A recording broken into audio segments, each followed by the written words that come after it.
Un président américain qui perd son calme en direct. Une journaliste qui le pousse dans ses retranchements. Et derrière ce spectacle, une question que personne ne pose vraiment. Trump vient de vivre une interview houleuse sur NBC. Le sujet, l'Iran, ses promesses de campagne, ses contradictions. Au même moment, Téhéran hausse le ton sur le détroit d'Ormuz. Et des révélations sur l'espionnage israélien secouent le Pentagone. Trois fils qui se croisent, une seule question. Washington a-t-il encore une stratégie cohérente face à l'Iran? Premier élément, une interview télévisée sur NBC a mis Donald Trump en difficulté. La journaliste l'a confronté directement à ses engagements de campagne. Promesse centrale, ne pas entraîner l'Amérique dans une nouvelle guerre au Proche-Orient. La question était simple. Pourquoi avez-vous rompu cette promesse? Trump a répondu de manière défensive. Il a invoqué la puissance de l'Iran. Il a parlé d'un pays très dangereux, de gens fous mais forts. Son ton est monté.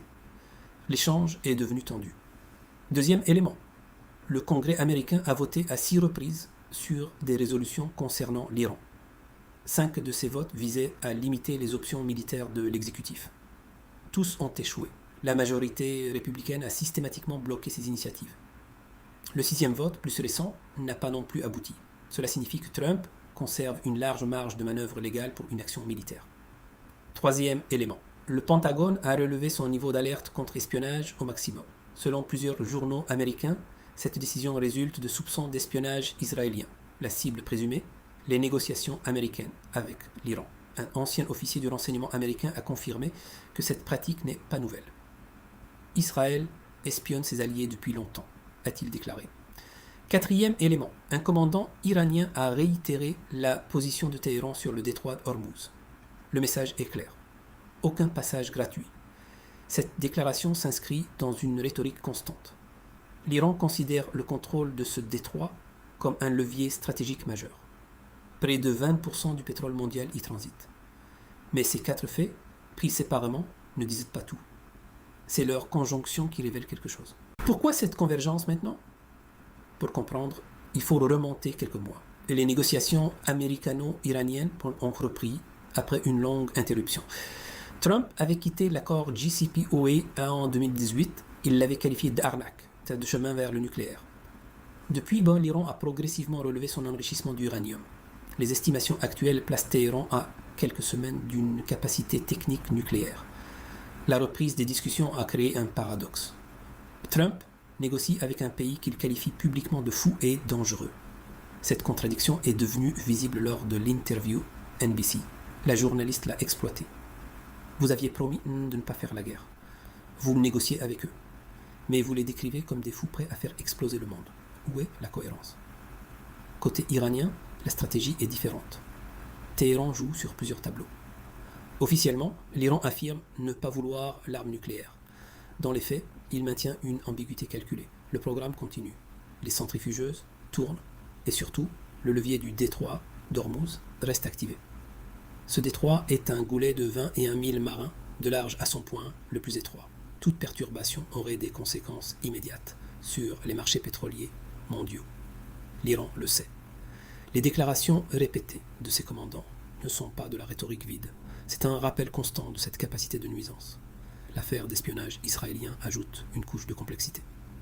Si le Pentagone soupçonne Israël de surveiller les négociations avec l'Iran, cela signifie une chose. Les intérêts américains et israéliens ne sont pas parfaitement alignés sur ce dossier. Netanyahou et son gouvernement considèrent tout accord avec l'Iran comme une menace existentielle. Washington, lui, cherche peut-être une sortie de crise. Cette divergence n'est pas nouvelle. Mais le niveau d'alerte contre espionnage au maximum est un signal fort. Il indique que la méfiance a atteint un seuil critique. Reste une question que le récit dominant évite soigneusement. L'interview de Trump révèle une faille structurelle. Son discours oscille entre 2 postures incompatibles. D'un côté, la fermeté. L'Iran est dangereux, fou, et ne doit jamais obtenir l'arme nucléaire. De l'autre, la négociation. On discute, on cherche un accord. Cette oscillation n'est pas simplement rhétorique. Elle reflète une absence de doctrine claire. Prenons les acteurs en présence. L'administration Trump doit gérer plusieurs contraintes simultanées. La base électorale attend qu'il ne déclenche pas de nouvelle guerre. Le Congrès républicain lui donne carte blanche légale. Israël pousse vers la confrontation. Et l'Iran on refuse de céder sans garantie solide. La position iranienne mérite une analyse précise. Téhéran a tiré les leçons du passé. L'accord JCPOA de 2015 a été abandonné unilatéralement par Washington. Les sanctions sont revenues. L'économie iranienne a souffert. Pourquoi Téhéran ferait-il confiance à un nouvel accord? La réponse: il ne le fera pas sans mécanisme de garantie que les États-Unis ne peuvent probablement pas offrir. Le détroit d'Ormuz entre ici dans l'équation. Pour l'Iran, ce n'est pas seulement un atout militaire, c'est un instrument de négociation. Chaque déclaration sur le passage payant est un message. Si vous nous étranglez économiquement, nous pouvons étrangler le commerce pétrolier mondial. Cette symétrie de la menace est le cœur du rapport de force. Côté américain, les options sont limitées. Une action militaire aurait des conséquences économiques majeures. Le prix du pétrole flamberait. Les alliés européens, déjà réticents, pourraient se distancer. Et surtout, il n'existe pas de plan crédible pour neutraliser l'Iran sans conflit prolongé. L'espionnage israélien présumé complique encore la donne. Si Netanyahou connaît les détails des négociations américaines, il peut agir pour les torpiller. Des fuites opportunes, des déclarations inflammatoires, des actions militaires calibrées. Le précédent existe. Israël a déjà saboté des tentatives de rapprochement américano-iranien par le passé. Trump se trouve donc pris dans un étau. Sa rhétorique de force l'empêche de faire des concessions visibles. Sa promesse de paix l'empêche d'escalader militairement. Et son allié israélien travaille potentiellement contre ses propres négociateurs. La question du Congrès est également significative. 6 votes, 6 échecs pour limiter l'exécutif. Cela ne signifie pas que les républicains veulent la guerre. Cela signifie qu'ils refusent de lier les mains du président. Nuance importante. Il lui laisse la responsabilité. S'il échoue, ce sera son échec. Dans ce contexte, l'interview MNBC prend tout son sens. Ce n'était pas un accident. C'était une mise à l'épreuve publique. Et Trump n'avait pas de bonne réponse disponible. Mais il y a quelque chose que cette couverture ne montre pas. Le récit dominant se concentre sur le spectacle. L'interview tendue. Les déclarations iraniennes. L'espionnage présumé. Ce qui disparaît dans ce traitement, c'est la question de la marge de manœuvre réelle. On présente Trump comme maître du jeu ou comme acculé. 2 lectures symétriques. Mais aucune n'examine sérieusement les contraintes structurelles qui pèsent sur tout président américain face à l'Iran. Première contrainte occultée. L'économie pétrolière mondiale. Les États-Unis sont devenus exportateurs nets de pétrole, mais leurs alliés asiatiques et européens dépendent du Golfe. Toute action américaine qui fermerait Hormuz, même temporairement, frapperait d'abord ses alliés. Cette dépendance limite les options agressives. Deuxième contrainte rarement mentionnée. L'architecture militaire iranienne. Téhéran a développé une capacité de guerre asymétrique sophistiquée. Drones, missiles de croisière, proxys régionaux.